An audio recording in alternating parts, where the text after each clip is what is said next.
Hey guys, welcome back to MMA Library. Today in MMA and UFC news, it's been announced that Sean O'Malley will be taking a major step up in competition as he faces off against former Bantamweight champion Petr Yan at UFC 280 on October 22nd. O'Malley is certainly one of the sport's most talented and favorite fighters, and he will be looking to earn a top 10 spot after his most recent fight with Pedro Munoz at UFC 276 was cut short due to an eye poke and deemed a no contest. In a recent interview, O'Malley said, "In my eyes, Petr is the number one contender right now. He's pretty much 1-1 against Aljo. He could be considered the champion. Going in there and stepping up against a guy like Petr is exciting, it's motivating, and it's the biggest fight in the Bantamweight division right now." Sean also had this to say. I'm excited. I've been, like you said, I've been preparing for this for a long time. I've felt like I was capable to fight these guys for a long time. It's just I never got an opportunity. Pedro was the last guy the first guy in the top 10 I got an opportunity to fight.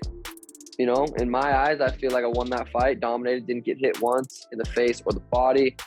So it's a perfect, you know, I'm just so excited to get out there and be the first time I'm gonna be an underdog. I'm assuming I'm assuming I'll be an underdog, which is super cool. I mean, I guess it doesn't really matter. I never really kind of, pay attention to that. But I think Tim brought it up. He's like, damn, that's the first time you're gonna be an underdog going into a fight. So yeah, I think it's gonna be a super interesting fight. We're both, he says he's a master of boxing. You know, I like to think of myself as a very, very high-level striker. I think it's going to be a very interesting fight. This is definitely going to be exciting.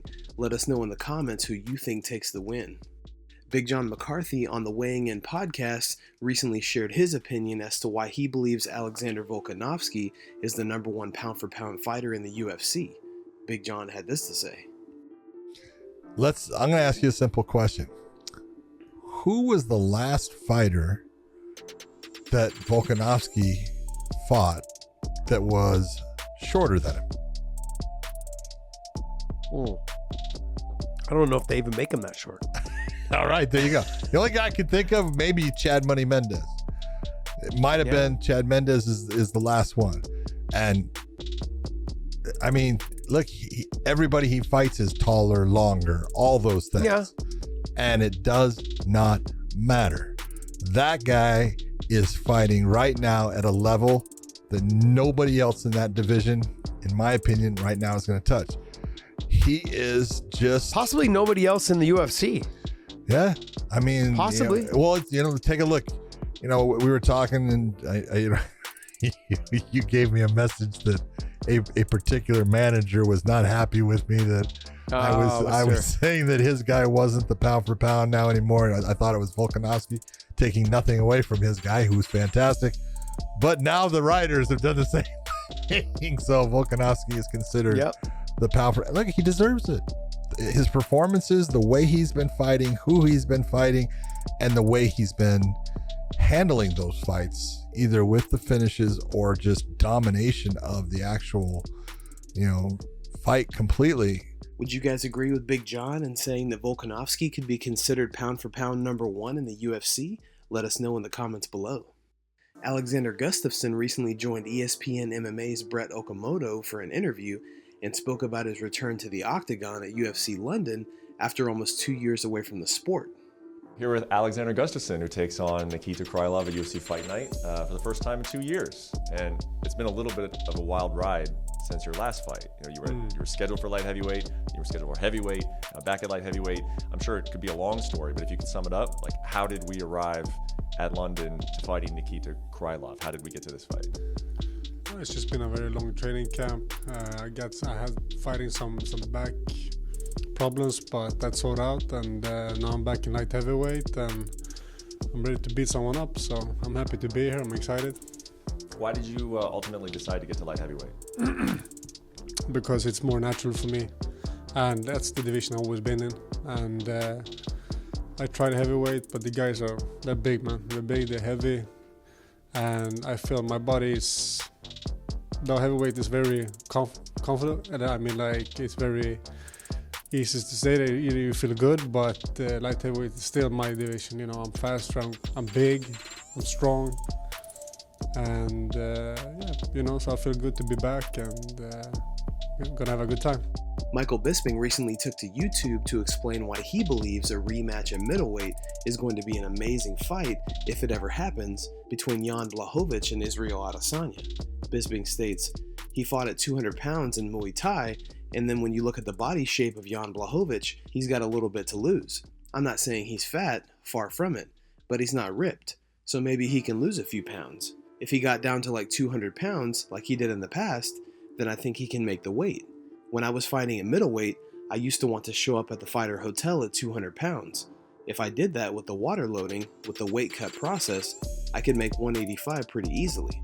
Well, not easily, I was almost killing myself every time, but you get what I'm saying. For Jan Blachowicz, this is interesting because for Izzy, he's going to want the rematch. This is the only person to beat him, but now it's a very dangerous first for him at 185. If you think about Jan Blachowicz and the first fight with Izzy, it was kind of even on the feet. Both guys had some success. Jan Blachowicz is really good at checking leg kicks, and in the first round he would check the leg kick and fire back with a couple shots. A good jab, a good left hook, and that was catching him a lot. And then in rounds 4 and 5 he switched it up. He got some takedowns, and he was the only person so far in Izzy's run in the UFC that was able to take him down and hold him down. You've got to think a lot of that was because of his weight. One thing for sure, he will not be as strong, so could he take him down? Did strength play a factor? What do you guys think about Bisping's comments, and would you like to see Blachowicz face off against Adesanya at middleweight in the near future? Rafael Fiziev recently joined Ariel Helwani on the MMA Hour and said he still hasn't heard back from Justin Gaethje about a possible fight. But we need the Gaethje. I don't know why. I don't know, man. Why he still don't answer me nothing. He have also injury. Same, we need to know. We need to find out who is nose job. Who is better now? So that's the one you want, and but he still say nothing. He hasn't responded to you once. Yeah. Why do you want Gaethje? I hope. Yeah, I want him. That's a good fight, man. We like what if he don't fight with me? If he don't fight me, with who is he gonna fight? With Darius or Gamrot? And this is not good match for him. For him, this is a good match with me now because he likes fighting. He like a fight, and I like a fight. If you want to wrestle, you need to wait Darius or Gamrot. I think I'm a good match for him now. I love it. I think it's an incredible fight. Do you know if the UFC, maybe Sayed knows, is the UFC interested in this fight? Have you heard from them about it? Sayed, что сказал? Ты слышал, хочет ли UFC организовать этот бой или нет? Заинтересованы ли? I hope. Yeah. I hope UFC wanted. I hope. I think it's just too soon, Too soon. Because they both got off surgery, so it depends on when both of them can come back. Guys, thanks so much for checking out the video. If you like the content we do here on this channel, don't forget to like and subscribe to MMA Library for all the latest MMA and UFC news. We'll see you in the next video.